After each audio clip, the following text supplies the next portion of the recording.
Assalamu alaikum wa rahmatullahi wa barakatuh. Aujourd'hui, je vous présente un exercice QCM sur la synthèse des protéines. Les étapes du passage de l'ADN à la protéine sont représentées sur notre document, comme vous le constatez.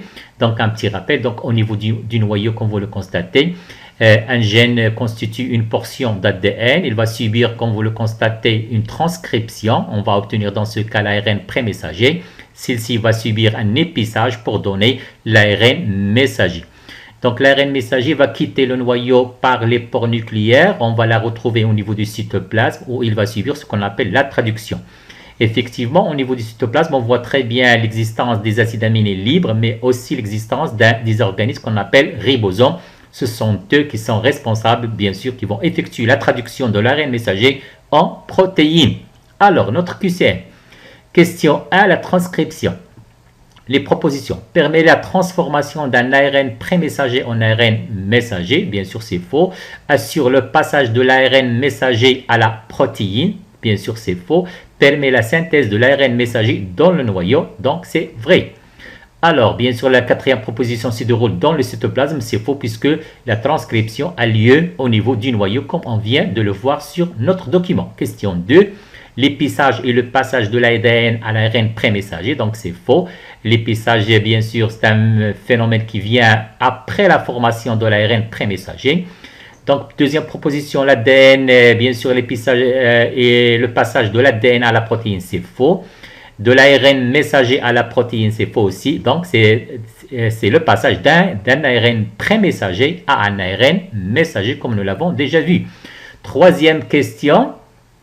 Alors, l'ARN prémessager toujours possède deux brins organisés en hélice, c'est faux. A déjà subi l'épissage, bien sûr, comme nous l'avons déjà vu sur notre document, c'est faux. Est créé au cours de la traduction, c'est faux, bien sûr. L'ARN prémessager, bien sûr, se forme au niveau du noyau et non pas au niveau du cytoplasme, parce que la traduction, comme nous l'avons déjà dit, a lieu au niveau du cytoplasme.